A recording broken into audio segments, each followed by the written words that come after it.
everyone! In this Raspberry Pi 5, Arduino and Linux Ubuntu tutorial, we explain how to develop and implement a serial communication link in Python between the Raspberry Pi 5 and Arduino in Linux Ubuntu.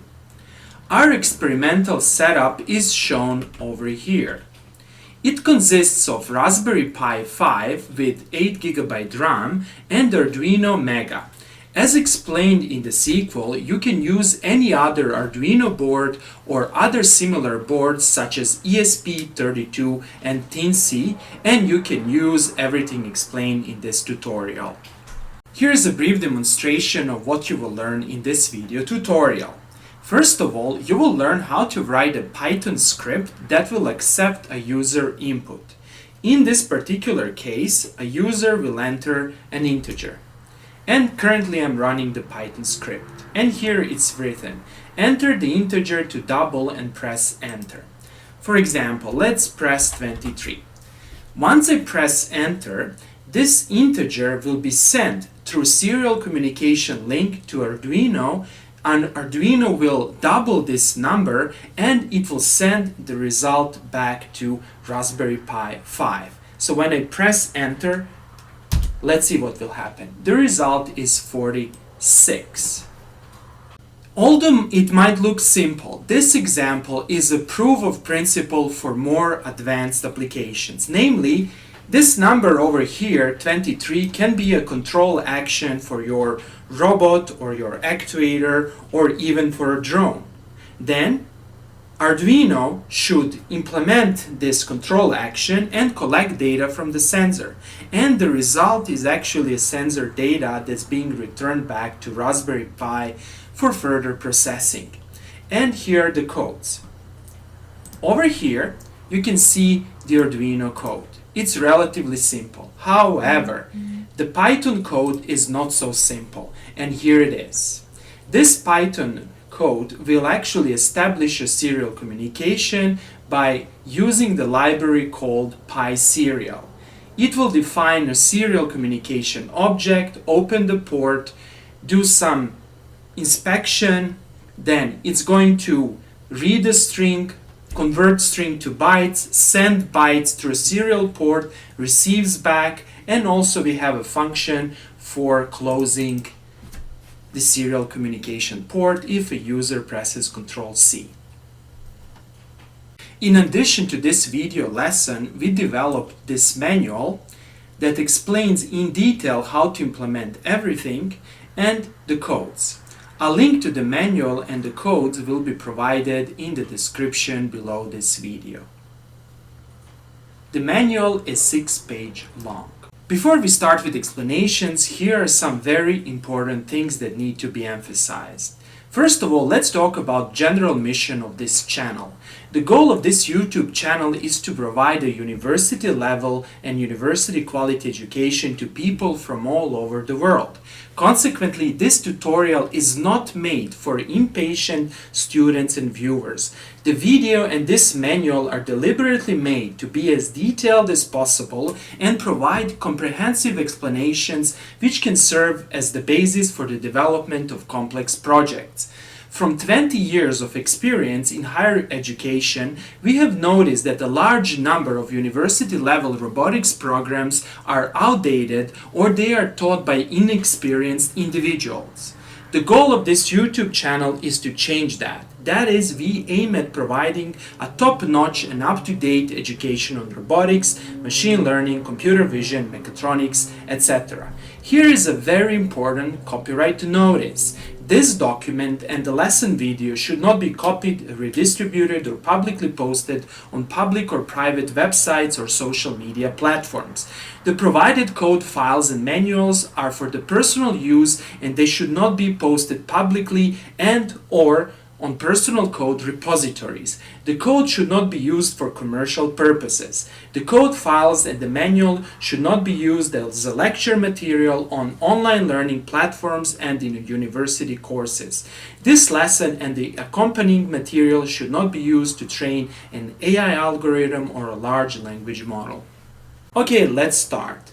First, we present the main motivation for serial communication and we present comparison of different solutions. Raspberry Pi and Arduino-like microcontrollers are the building blocks of low-cost robotic systems, such as mobile robots, drones, etc. Here, under the term local Arduino-like microcontroller, we understand a microcontroller that can be programmed by using Arduino Integrated Development Environment or IDE. Examples of such microcontrollers are Arduino boards, Teensy boards, and ESP32 boards. Typically, Raspberry Pi microcontroller is used for high-level computational tasks and algorithms such as path planning, obstacle avoidance, computer vision, SLAM, machine learning, and advanced model-based algorithms. On the other hand, local or low-level Arduino-like microcontrollers are used to control stepper or servo motors and to collect simple sensor information such as information provided by encoders or simple distance measurement sensors. The global control system has to integrate both Raspberry Pi and local microcontrollers. Advanced algorithms running on Raspberry Pi should receive sensor measurements from local microcontrollers and then, using this information, camera images and lidar measurements compute control actions for motors. These control actions should be sent back to the local microcontrollers. The microcontrollers running local loop should move the motors according to the computed controller actions that are sent from the Raspberry Pi microcontroller. In the prototype phase of the robotic system development, we need to quickly test and investigate the performance of such a system. The quick approach for establishing a communication link between Raspberry Pi and local microcontrollers is to use a serial communication interface. And serial communication interface is just one of the approaches for establishing the communication link, and there are, of course, other approaches for establishing the communication interface. The serial communication can be established by embedding everything in a ROS2 framework and by using micro ROS2 for communication. However, the disadvantage of this approach is that micro ROS cannot run on all Arduino-like boards, and furthermore, it might be too complex for a simple task of sending back and forth data between Raspberry Pi and local microcontrollers. In fact, we have made a number of tutorials on micro-ROS, and we are not going to talk more about micro-ROS in this tutorial. Here are the links to the lectures on micro-ROS. You can find these lectures on my YouTube channel, however, here are also the links.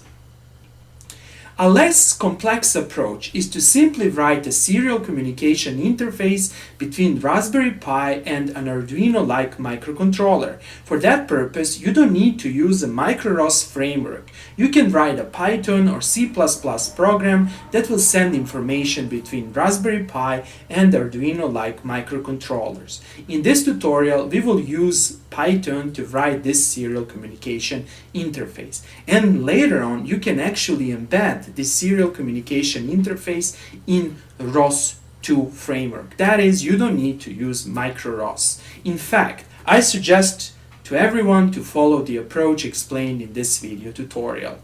Here are other important notes. We do not suggest to students and engineers to install Raspberry Pi operating system if you plan to work on the development of robotic or machine learning systems and algorithms. Instead, install Linux Ubuntu on Raspberry Pi 5. You can run Linux Ubuntu smoothly on Raspberry Pi 5, and in fact, I'm currently running Linux Ubuntu and I'm filming this video tutorial. My suggestion is to install an external solid-state drive or an NVMe SSD on your Raspberry Pi 5. By doing so, you're going to significantly increase the speed of Raspberry Pi 5. In fact, you're not going to increase the processor speed, you're just going to increase read and write speed. However, this is very important for robotic applications.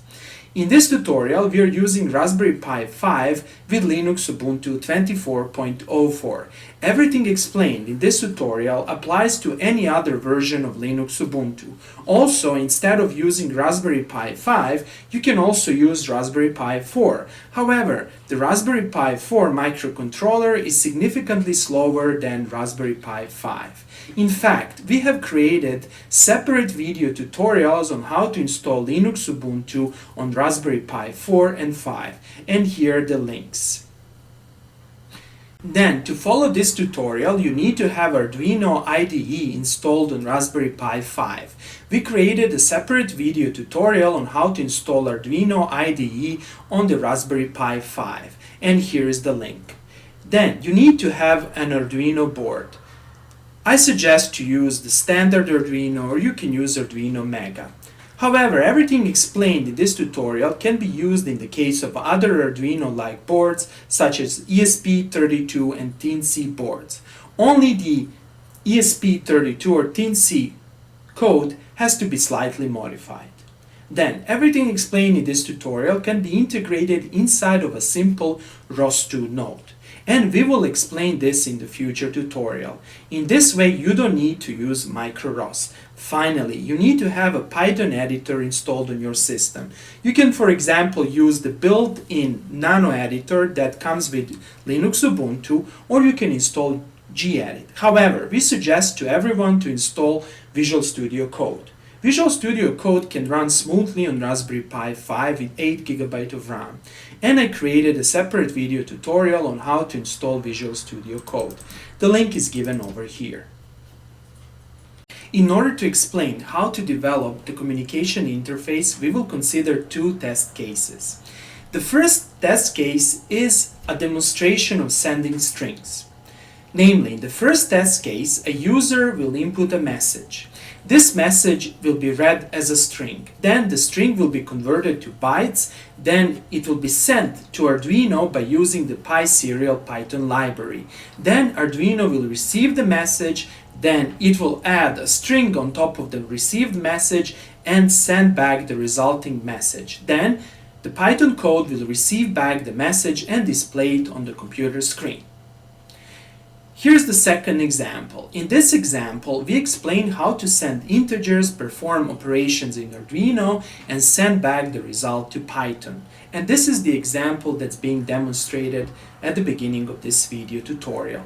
This example is a proof of principle for sending control actions to Arduino and receiving back sensor measurements. The communication diagram is shown over here.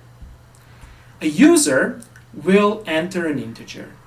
Then this integer will be converted to string, and the string will be converted to bytes. And everything will be done on our Raspberry Pi 5. That is, these steps will be performed by Python code on our Raspberry Pi 5. Then we will use serial communication and pySerial libraries to send the encoded message over the serial communication channel. Then over here in Arduino, we will receive the string, decode it, convert it to integer, perform operations. In particular, we are simply going to double the integer. Then we are going to convert the result to a string.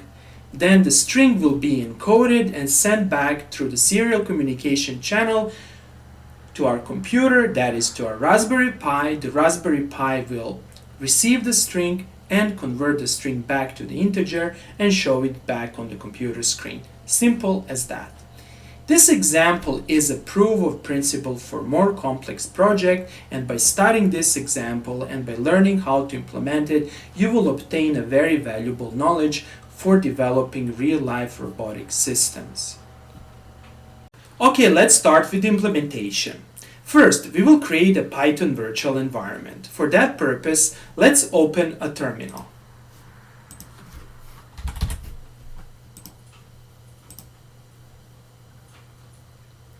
And here it is.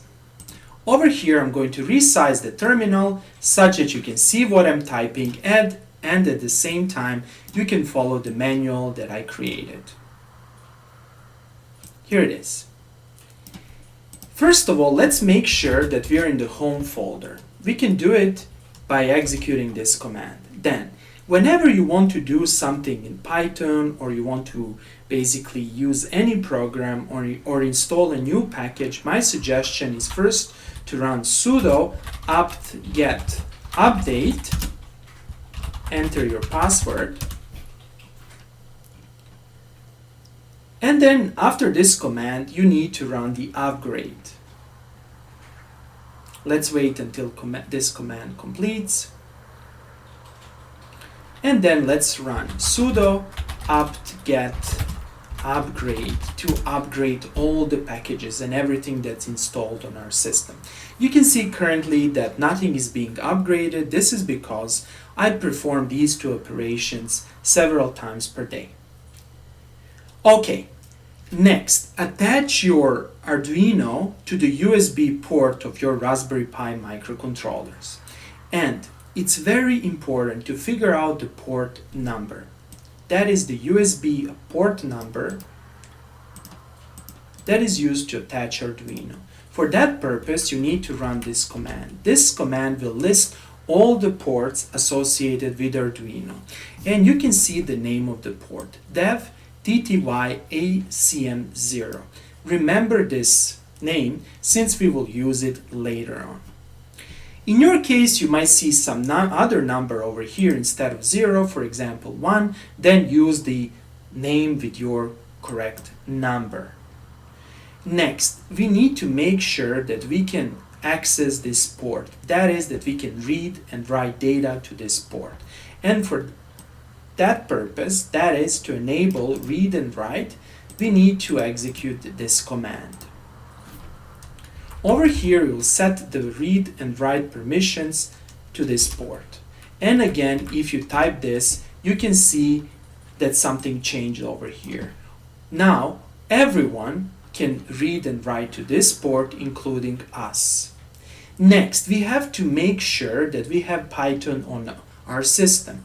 Often people forget about this step, and this is crucial.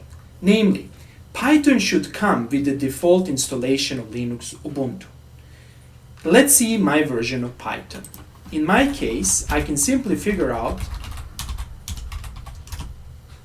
where the Python is installed by running this command. And I can see that Python is installed since I can see that under user binary folder, I have Python binary files. However, it's also a good idea to figure out the Python version. You can do it like this, Python 3, then type version. And in my case, it's 3.12.3. This is the up-to-date version that comes with Linux Ubuntu 24.04. For example, if you're using some other version of Linux Ubuntu, such as Linux Ubuntu 22.04, then most likely the Python version is 3.10. You can still use Python 3.10. The next step is to create our workspace folder. To do that, again, make sure that you are in the home folder by typing this command. Then let's create our base folder. I'm going to call the base folder as test serial. Okay, then let's navigate to newly created folder, and we can see that it's completely empty. Next, we will create the Python virtual environment inside of this folder. Here, I need to explain this. My suggestion to everyone is to always create Python virtual environments. To create Python virtual environments, you can use Python or you can use Anaconda. In this video tutorial, I will use Python. Before you can create a Python virtual environment, you have to make sure that command venv or vinv is installed. That is, that the command for creating Python virtual environments is installed. And we can install this tool by typing this. Sudo apt installed, and over here you need to type Python 3.12, since my Python version is 3.12. In your case, if you have, for example, 3.10, then you need to write 3.10, and over here you need to type dash and venv. And this will install a tool for creating Python virtual environments. And you can see in my case, it's already being installed. However, I think first time you install Linux Ubuntu, then will not be installed and consequently you need to install it. Next, let's create our Python virtual environment. To do that, we need to type Python 3 with an option M, then we need to call venv, and we need to specify the name of the virtual environment. I will call the virtual environment simply as environment 1. And here it is. Now it's going to take some time to create the Python virtual environment, and here it is. Now if you type ls-la, you will see this folder over here. This folder contains several important things. First of all, it will contain the Python executables, then it will contain configuration files for our virtual environment, and finally all the files of all the Python libraries that you will install will actually be located in that folder. If you want to erase the Python virtual environment, you simply need to erase that folder. The next step is to activate this virtual environment. To activate our virtual environment, we need to execute this command. This command will execute a script file called activate that's located in the folder environment1 in bin, and that's it. And now you can see a big difference. Over here you can see that we are in our Python virtual environment. The next step is to install the necessary libraries. Over here I will install 2 libraries. The first one is really necessary, and it's pySerial. pySerial library is used to establish serial communication between Python, or better to say a Raspberry Pi 5, and Arduino. So let's type this. And this will install pySerial. The second library is actually optional. However, I always like to have it. I will install NumPy by typing this. And let's now type piplist or pipelist to see all the installed libraries or packages. We have NumPy, pipe, and serial. Perfect, and we can continue. Next, let's write our Python code. You need to open your favorite Python editor. In my case, I'm going to use Visual Studio Code. However, you can use any other Python editor. If you don't have a Python editor installed on your system, don't worry. Linux Ubuntu always comes with a default Python editor, and it's called Nano. You just need to type nano and the name of the file. The name of the file is test1.py, and Nano will be started. However, as I mentioned previously, I'm going to use Code or Visual Studio Code. I created a separate video tutorial on how to install Visual Studio Code, and a link to that video tutorial is given in the manual. To start Visual Studio Code, I need to type code and dot. And Visual Studio Code will be started in my default folder. And here it is. Let's create a new file. To create a new file, click on File and click on New File. And I'm going to call the file as test1.py. And I'm going to save it in my workspace folder. And here, to save time, I'm simply going to paste the content of the file. Here it is. And let's explain this file line by line. First of all, we need to import the necessary libraries. We need to import serial library. This is actually pySerial library that we installed, and that's used to establish serial communication link. Next, we need the time library, and this is the standard Python library. Then we need these 2 additional Python libraries. We need signal and sys. Then, over here, we will list all the ports. Consequently, we need to import from serial tools list ports COM ports. Then over here, I'm listing all the port information. I'm printing all available ports, and this will list all the ports, and you will see the actual port of your Arduino. Next, we need to create a serial object such that we can establish the communication link. To do that, we need to call this constructor serial. We need to specify the port number, and that's precisely the port number that we listed previously. We need to specify the baud rate. Here I'm specifying 9600, and I need to specify the timeout.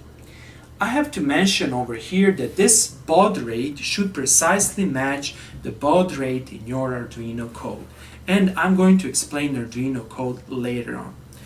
Then, let's do a few checks over here.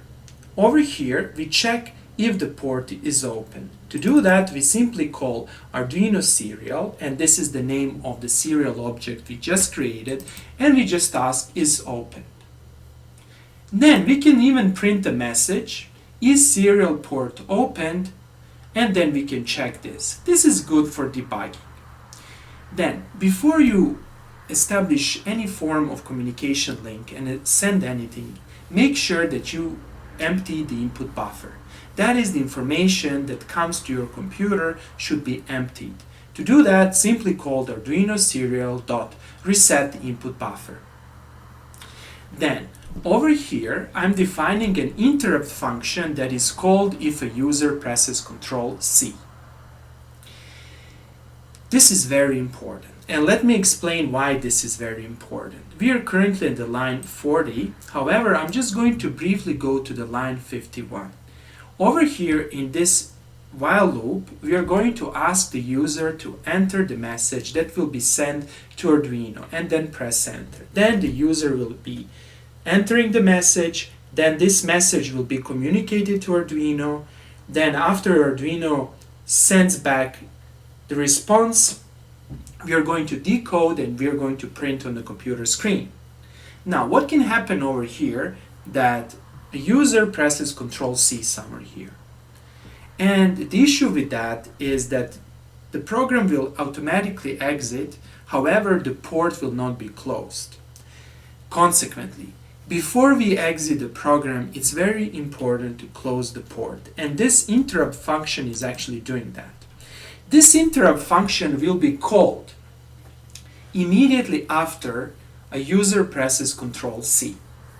And here it's written, Ctrl+C detected closing the serial port. Then we are simply going to close the serial port, and then finally we are going to check if the serial port is open, it should be closed, and then we are going to exit our program.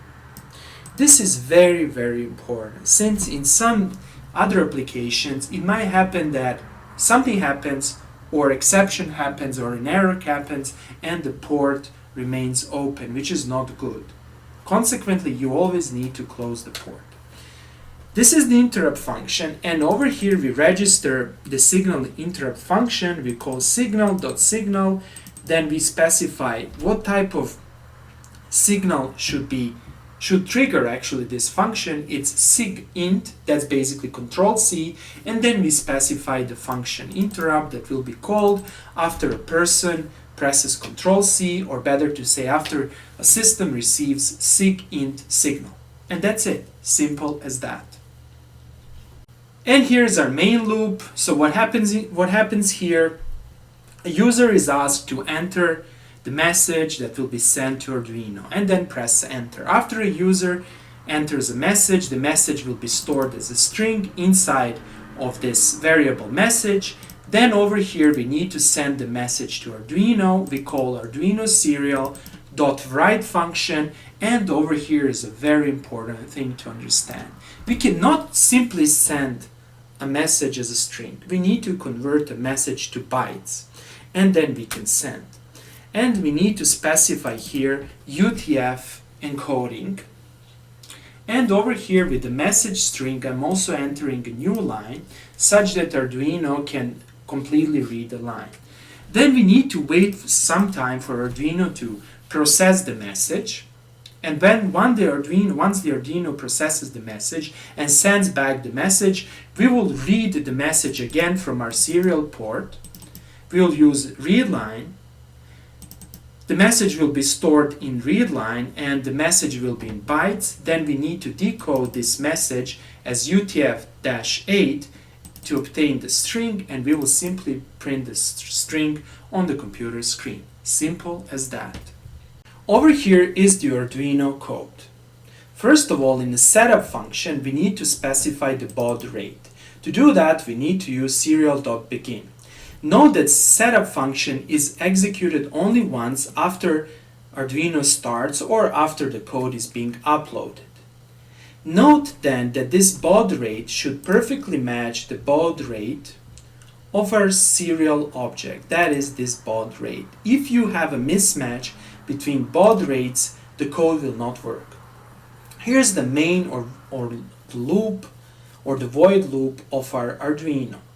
Over here, we ask the following: if serial.available is greater than 0. This means if there is a character or a string on our serial port, however from Arduino side. If that's the case, then execute this.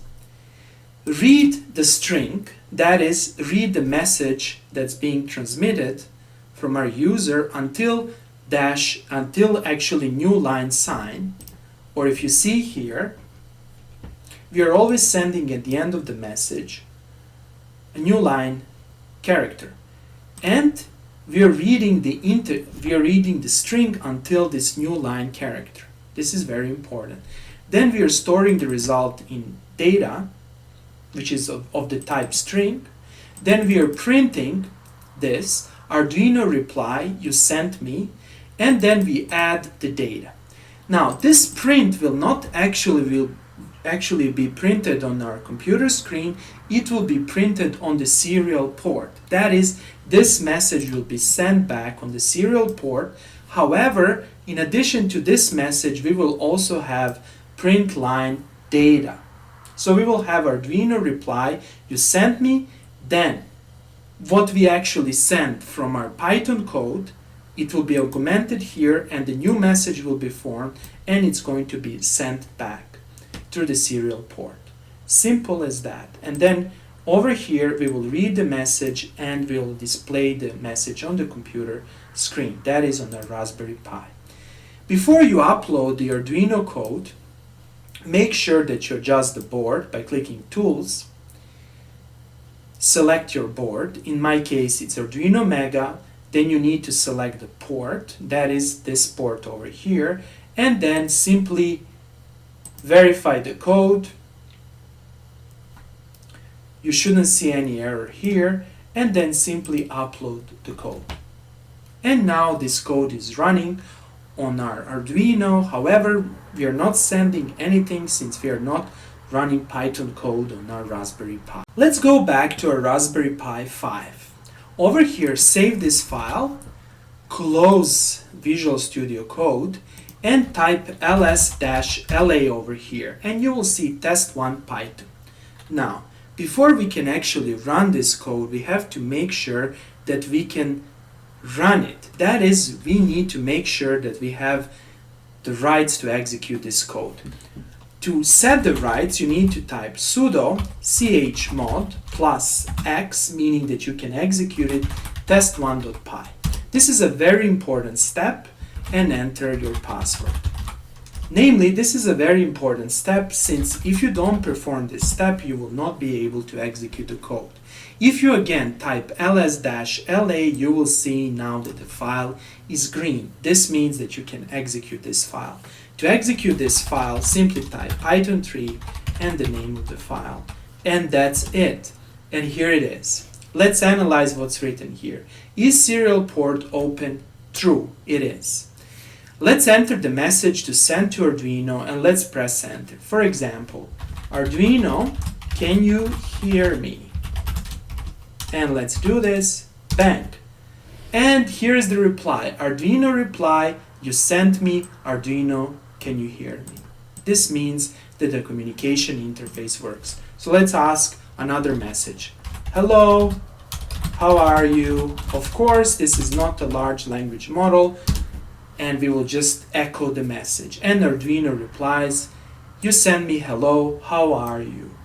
This is a proof of principle for sending messages and receiving back the messages. Let's continue with the second example, that is with the example of sending integers and receiving a doubled result. Okay, let's start. Press Ctrl C to exit this program and you can see what happens. Now the function is running after pressing Ctrl C, and then we are not immediately getting out of the program. First of all, we are closing the serial port, and then we are asking, is serial port open? False. This means that we have closed the port and then exited our program. Perfect. Let's create the second example. Consequently, again, start Visual Studio Code or your favorite Python editor.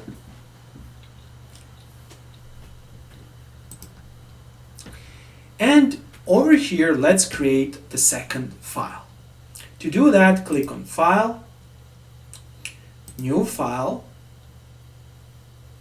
and I'm going to call this file as test2.python. Over here, type test2.python, and let's save our file in the base folder, and let's type the code. Here it is. And let's explain this code line by line. Again, we need to import serial, we need to import time, we need to import signal and system. This is the same. Then over here, we need to import COM ports. This part is also the same. Then we need to print the port information. Then we create a serial object. This is the same as in the previous code. We need to specify the port, baud rate, and timeout. Then we check if the port is opened. We print the message. Then we empty the input buffer. And over here again, we define our interrupt function like this. We register the interrupt function. And here is the main code. So what's happening over here? The code is almost identical. We again do a while loop. We ask the user to enter the integer, to double and press enter. That is, after this the user will enter an integer. And over here, for simplicity, I didn't do any checks. For example, it's expected that the user enters an integer. However, user can enter characters. And over here, to make this code to be more robust, you have to make some piece of code that will debug that. That is, if a user presses a character, you should say, okay, error, you need to press an integer, or something similar. However, here as a demonstration, and in order not to make this video tutorial to last for 5 hours, I will just use a simple approach, and I will assume that the user will be careful what the user is entering. Then again, we are writing the message as bytes. We are adding over here a new line character. Then we wait some time for Arduino to process the message. Then Arduino will double the integer and it will send back the results. The result will be stored in read line. We need to decode the result and to print the result on the computer screen. That's it. So let's save this file and let's open the Arduino code. This is the old code. I need to open the new one. Let me close this one.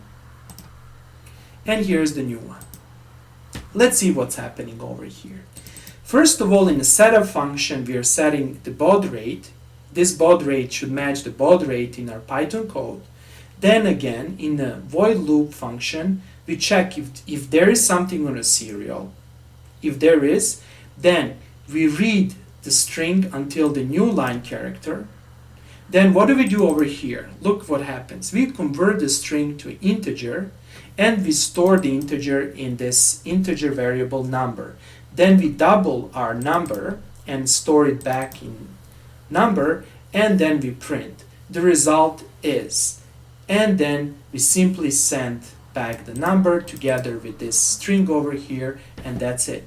So let's save this file. Let's now upload, but before upload, make sure that the board is correct. Make sure that the port is correct. Then verify that there are no errors by clicking here. And then finally, you can simply upload. And that's it. Currently, the code is running on our Arduino. So let's close this. Now, go back to Visual Studio Code, save the file, close this, and then again over here you need to type this thing, and you should see that test2.py doesn't have executable rights. To set the executable rights, we need to type this: sudo chmod plus x and the name of the file. That's it. And let's again type it, and we can see that we can execute test2.py. So let's run test2.py by just typing python 3 test2.py, and let's see. Okay, is serial port open? True. Enter the integer to double and press enter. For example, let's start with 45 and we see the result. So we sent 45, Arduino doubled the number and sent 90, and that's it. Let's do another test. For example, let's do something like this, and let's test if he sends a huge number, and here it is. Here's an issue. The result is 0. So we are overflowing the numbers, since the integers are until, I think, 32,000 or something similar, or even more. However, they have a limit. So if you go above that limit, you cannot, basically you overflow, and the result will be 0. Actually, there is an error.